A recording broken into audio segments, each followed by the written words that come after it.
Hello everyone, welcome to target for IQ।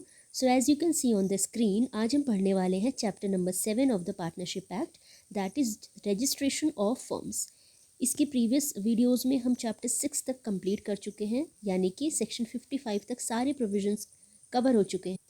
So let's start chapter number 7। देखिए, chapter number 7 का सबसे पहला section है सेक्शन 56। क्या बात करता है? Power to exempt from application. ठीक है, देखिए एग्जेम्पशन की पावर किसको है? स्टेट गवर्नमेंट को। किस चीज़ के एग्जेम्पशन की बात कर रहे हैं अभी हम बताते हैं। पहले तो ये जानिए कि एग्जेम्पशन की पावर है स्टेट गवर्नमेंट को, और स्टेट गवर्नमेंट किस तरह से एग्जेम्प्ट करता है किसी स्टेट या किसी पार्ट ऑफ द स्टेट को कि चैप्टर 7 उस स्टेट में या उस पार्ट ऑफ द स्टेट में अप्लाई नहीं होगा। ठीक है, तो एग्जेम्पशन यहाँ किस चीज़ का किया जा रहा है? एग्जेम्पशन मतलब हटाना। ठीक है, तो यहाँ क्या चीज़ हटाई जा रही है? ये हटाया जा रहा है कि chapter 7 of the partnership act, यानी कि रजिस्ट्रेशन ऑफ द फर्म्स के जितने भी प्रोविजंस हैं वो इस स्टेट में, वो इस राज्य में या इस राज्य के इस पर्टिकुलर भाग में अप्लाई नहीं होंगे। ठीक है, तो ये पावर किसकी है? स्टेट गवर्नमेंट की है, जो कि थ्रू नोटिफिकेशन ये चीज़ ला सकता है। ठीक है ना। अब देखिए चैप्टर नंबर सेक्शन 57, ये इंपॉर्टेंट है।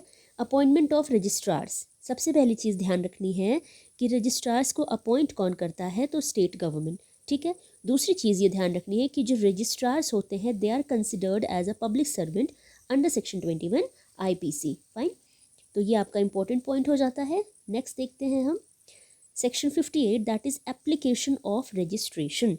एप्लीकेशन ऑफ रजिस्ट्रेशन में क्या क्या चीज़ें इंक्लूडेड हैं? पहली चीज़ देखिए, कोई भी फर्म जब रजिस्टर हो जाती है तो वो इफ़ेक्ट कब इफ़ेक्ट में आती है? ठीक है, तो at any time by post delivering to the registrar of the area. Fine, यानी कि ये क्या कहना चाहते हैं? 58(1) ये कहना चाहता है कि जो फर्म का रजिस्ट्रेशन होता है वो किस तरह से इफ़ेक्ट में लाया जाएगा। तो वो कभी भी इफ़ेक्ट में लाया जा सकता है, यानी कभी भी वो फोर्स में लाया जा सकता है। प्रोसेस क्या है? प्रोसेस दिया है by post delivering to the registrar of the area, जिसमें कि आपका क्या क्या चीज़ें इंक्लूड रहेंगी। फर्म का नाम आप बताएंगे, place, principal place of business of the firm ये बताएंगे, name of any other places where firm carries on business. जैसे आपका फर्म है, अगर मान लीजिए वो दिल्ली में काम कर रही है और हैदराबाद में काम कर रही है, तो आपको ये दोनों इन्फॉर्मेशन देनी पड़ेगी।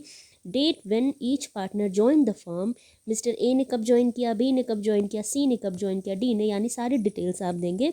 फुल नेम पर plus permanent address of partners, जो पार्टनर्स हैं उनका पूरा नाम और उनका पूरा पता। ड्यूरेशन ऑफ द फर्म, यानी ये जितनी भी एसेंशियल कंडीशंस हैं आप देख सकते हैं, काफ़ी कॉमन चीज़ें हैं जो कि किसी भी इंस्टीट्यूट को पता होना चाहिए, तो वो सारी चीज़ें ही इसमें इंक्लूडेड है। स्टेटमेंट्स जो भी रहेंगे वो signed by all the partners, यानी जितने पार्टनर्स है सबका सिग्नेचर इज़ वेरी इंपॉर्टेंट। ठीक है, नेक्स्ट है 58(2), person signing the statement shall verify in the prescribed manner. यानी नीचे जो मैनर्स दिए, जो एक तरीका दिया हुआ है, यहाँ पे मैनर का मतलब होता है तरीका। ठीक है, उस तरीके से वो स्टेटमेंट को साइन करेंगे। ये तरीका आपके पार्टनरशिप एक्ट में या जो रूल्स आते हैं उसमें दिया रहता है, या फिर स्टेट गवर्नमेंट जिस तरह से भी प्रिस्क्राइब करे। अच्छा, 58(3) क्या बात करता है? देखिए 58(3) कहता है names like crown, emperor etcetera shall not be mentioned. जैसे कि कुछ स्पेशल टाइटल्स हैं, क्राउन हो गया, एम्परर हो गया, वो मेंशन नहीं किया जाएगा अनलेस स्टेट गवर्नमेंट सिग्निफाई करता है अपनी कंसेंट को। यानी स्टेट गवर्नमेंट अगर लिखित फॉर्म में देता है कि हाँ ठीक है आप ये सारे टाइटल्स यूज़ कर सकते हैं, then only you can use that. Otherwise इस तरह के टाइटल्स क्राउन, एम्परर यूज़ नहीं किए जाएंगे। Next is section number 59। Section number 59 बात करता है रजिस्ट्रेशन के बारे में। ठीक है, तो ये सेक्शन इंपॉर्टेंट है। किसमें रजिस्ट्रेशन की बात की गई है? Section number 59। अब रजिस्ट्रेशन कब होता है? तो देखिए तो रजिस्ट्रेशन के लिए सबसे इम्पॉर्टेंट ये है कि फर्स्ट ऑफ ऑल रजिस्ट्रार जो है ही मस्ट बी सेटिस्फाइड, उनको सेटिस्फाइड होना चाहिए that provisions of section 58 have been duly complied. यानी सेक्शन 58 के जो भी प्रोविजंस थे, यहाँ पे हमने जो देखा अभी एप्लीकेशन ऑफ रजिस्ट्रेशन के बारे में, और 58(2)(3) ये सारी चीज़ें ये कंप्लीट हैं, ड्यूली कंप्लाइड की गई हैं या नहीं, इसको देखेगा। Record entry and file the statement, entry को रिकॉर्ड करेगा और स्टेटमेंट फाइल करेगा। ठीक है, ये प्रोसेस होता है रजिस्टर करने का। रजिस्ट्रेशन करने का, जो कि रजिस्ट्रार के थ्रू होता है। Next is section 60, that is recordings of alternatives in firm name and principal place of business. अब इसमें क्या होता है कि अगर कोई चेंज किया गया है इन द फर्म नेम, यानी कि alteration made in the firm name, statement is send to the registrar. ठीक है, अगर आप अपना फर्म का नाम बदल रहे हैं तो वो उस चीज़ को आप रजिस्ट्रार को इन्फॉर्म करेंगे। ठीक है ना, एकम्पनीड बाय द प्रेस्क्राइब्ड फी, यानी जितनी फ़ीस लगती है उसके लिए कुछ अमाउंट चार्ज किया जाता है, तो फीस के साथ आप रजिस्ट्रार के पास ये भेजेंगे कि आपने अपने फर्म का नाम चेंज कर लिया है। Single and verified in the required manner as under section 58, यानी 58 में जो भी कंडीशंस हैं उसको देखा जाएगा फुलफ़िल है कि नहीं, और नहीं फुलफ़िल है तो आप उन्हें फुलफ़िल करके भेजेंगे। अब 60 का सब सेक्शन 2 क्या कहता है, रजिस्ट्रार सेटिस्फाइज दैट सेक्शन 61 ये requirements are duly complied, then क्या करेगा वो, he shall amend the entry and file it along the statement under section 59, यानी कि रजिस्ट्रार को ये संतुष्टि होनी चाहिए कि सेक्शन 61 में जो भी सिचुएशंस दिए सेक्शन 60 सबसेक्शन 1 वो कम्प्लीटली फुलफिल्ड हैं, उसके बाद ही वो अमेंड करेगा, यानी कि वो भी चेंज को रिकॉर्ड कर लेगा कि फर्म का नाम अब चेंज किया गया है। नेक्स्ट देखिए section 61, that is noting of closing and opening of branches. इसमें सेक्शन आप ध्यान रखेंगे, आपको बेयर एक्ट रीडिंग से ही ये सेक्शन आपसे हो जाएगा। तो intention to registrar by any partner या फिर एजेंट, यानी कि अगर आप अपनी फर्म को क्लोज कर रहे हैं या उसकी नई ब्रांच खोल रहे हैं, तो ऐसा इंटेंशन आप रजिस्ट्रार को बताएंगे, चाहे आपका कोई पार्टनर बताए या आपने अगर कोई एजेंट अपॉइंट किया है तो वो इन्फॉर्म करेंगे रजिस्ट्रार को इस रिगार्ड। ठीक है, उसके बाद देखिए सेक्शन 63 क्या बोलता है, recording of changes and dissolution of firm. Firm में अगर आप कोई चेंज करते हैं या फर्म को डिसॉल्व करते हैं तो उससे रिलेटेड जो रिकॉर्डिंग होगी उसकी बात कहाँ पे की गई है, सेक्शन 63 में। देखते हैं आगे क्या लिखा है। कोई भी पार्टनर या फिर एजेंट वो इंटीमेट करेगा रजिस्ट्रार को थ्रू नोटिस, ठीक है, जो कि सेक्शन 59 में जो भी सिचुएशंस दी गई हैं उसके अकॉर्डिंग ये नोटिस भेजी जाएगी। किस चीज़ के रिगार्डिंग नोटिस है ये, of changes in the firm या फिर डिसोल्यूशन ऑफ अ फर्म। ठीक है, इसी सेक्शन में आगे recording of withdrawal of a minor, इसकी बात की गई है, सेक्शन 63 में ही इसकी बात की गई है। इसमें क्या होता है, माइनर, अगर कोई माइनर है and he is admitted to the benefits of partnership, तो वो इलेक्ट करता है टू बिकम या फिर not to become a partner. ठीक है, इसमें फर्म रजिस्टर्ड होनी चाहिए, और यहाँ पे माइनर या फिर उसका कोई एजेंट नोटिस के थ्रू रजिस्ट्रार को जो भी उसने चूज़ किया है, यानी पार्टनर बनना चूज़ किया है कि पार्टनर बनना चूज़ नहीं किया है, वो किसको इन्फॉर्म करेगा, रजिस्ट्रार को। ठीक है, तो बहुत ही ईजी सा है, आप इसको कई बार अगर 2-4 बार भी वीडियोस देख लेंगे और खुद से भी बेयर एक्ट रीडिंग कर लेंगे तो आपको समझने में कोई समस्या नहीं होगी। नेक्स्ट देखते हैं, यहाँ पे सेक्शन 64 से आप देखिए 64 से लेके 68 तक बहुत ही इजी लैंग्वेज में मैंने एक एक लाइन में आपको सारे सेक्शन सिंप्लीफाई करके बता दिए हैं। अब देखते हैं सेक्शन 64 क्या है। 64 इज़ रेक्टिफिकेशन ऑफ मिस्टेक्स। ठीक है, इसके बारे में क्या दिया है, पावर टू रजिस्टर, यहाँ पे रजिस्टर लिखा है, ये होगा पावर टू रजिस्ट्रार, यानी अगर कोई गलती हुई है तो उसको कौन ठीक कर पाएगा। रेक्टिफिकेशन मतलब ठीक करना, सुधार करना, तो वो सुधार जाहिर सी बात है रजिस्ट्रार करेगा। 65 is amendment of register by order of court. ठीक है, तो इस चीज़ में आपको ध्यान रखना है कि कोर्ट अपने डिस्क्रिशन पे काम करता है, यानी अपनी इच्छा पे काम करता है कि वो जो भी रजिस्टर है उसमें अमेंड करेगा, क्या अमेंड करना है, कैसे करना है, ये सारा डिस्क्रिशन कोर्ट का है।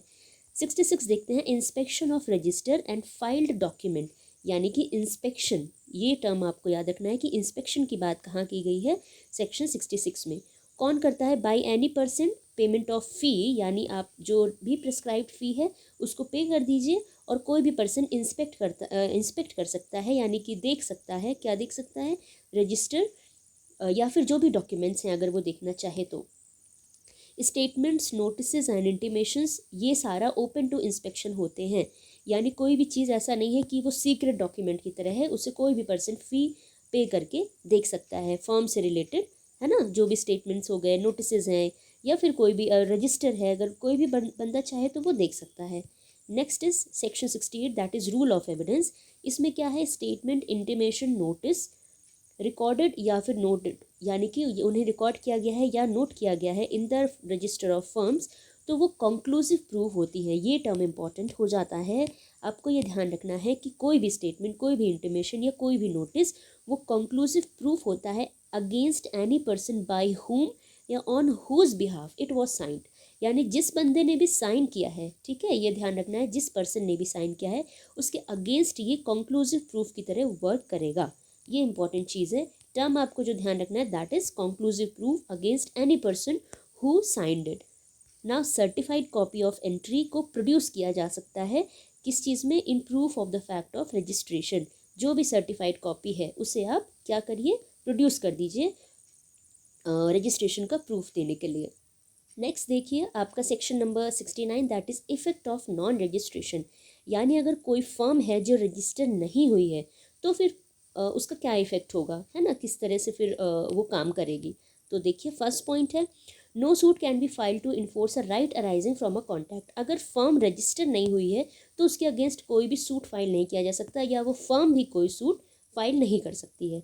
No suit against a third party. Third party के अगेंस्ट भी कोई वाद नहीं लाया जा सकता क्योंकि फर्म रजिस्टर नहीं है। No claim of set off या अदर प्रोसीडिंग। यानी जो भी लीगल रेमेडीज़ हैं वो आप नहीं ले सकते हैं अगर आपकी फर्म रजिस्टर नहीं है। इस वजह से रजिस्ट्रेशन कराना becomes the most important part. लेकिन कुछ चीज़ें हैं जिन पर कोई असर नहीं पड़ेगा, ये हमें ध्यान देना है। जैसे enforcement of any right to sue for the dissolution of a firm, accounts of a dissolve firm, right और power to realise the property of the dissolve firm. यानी अगर डिसोल्यूशन ऑफ फर्म से रिलेटेड कोई भी बात है, कोई भी राइट डिसोल्यूशन ऑफ फर्म से रिलेट हमें इन्फोर्स कराना है, then you can do that, उस पर कोई इफेक्ट नहीं पड़ेगा। Second one, powers of N official assignee receiver court under the presidency towns insolvency act 1909 to realise the property of an insolvent partner. यानी जो इंसॉल्वेंट पार्टनर है उनकी property से रिलेटेड कुछ काम है, then also you can also do that. फिर section 69 shall not apply to. ये चीज़ ध्यान रखेंगे कि सेक्शन 69 फॉलोइंग ये जो भी चीज़ें हैं इन पे अप्लाई नहीं होता है। Partners having no place of business और territories where this chapter does not apply, वहाँ पे सेक्शन 69 अप्लाई नहीं होगा। एनी सूट या claim of set off not exceeding ₹100। जो 100 रुपये से ज़्यादा के सूट कोई सेट ऑफ का क्लेम है, अगर 100 रुपये से ज़्यादा का नहीं है, नॉट एक्सीडिंग ₹100, तब उस पर ये सेक्शन 69 अप्लाई नहीं होता है। ठीक है ना। आपका सेक्शन 69 इम्पॉर्टेंट है, इसको हम अच्छे से समझेंगे, है ना। और इसको कई बार आप रीड करिएगा, आपके पीटी में इसमें से बहुत ज़्यादा चांसेस रहते हैं क्वेश्चंस आने के। तो बहुत ही सिंपल शब्दों में आपको ये चैप्टर समझा दिया गया है। अब हम मिलते हैं नेक्स्ट चैप्टर में, जो भी लेफ़्ट ओवर प्रोविजंस है उनको देखेंगे। यहाँ तक आपका मेन पार्टनरशिप एक्ट वो कंप्लीट होता है। ठीक है, अभी तक जितने भी मोस्ट इम्पॉर्टेंट सेक्शंस थे या कुछ पेरिफेरल सेक्शंस भी थे वो सारे कवर कर लिए गए हैं। आशा करती हूँ ये सारे वीडियोज़ आप एक बार ज़रूर देखेंगे और आपको कोई भी डाउट होगा तो आप कमेंट सेक्शन में कमेंट करके पूछिएगा, आपका डाउट ज़रूर सॉल्व किया जाएगा। तो नेक्स्ट वीडियो में मिलते हैं और जो भी सेक्शंस बचे हैं या और भी इंपॉर्टेंट इन्फॉर्मेशन है वो भी आपके साथ शेयर की जाएगी। ठीक है, तब तक के लिए थैंक यू सो मच।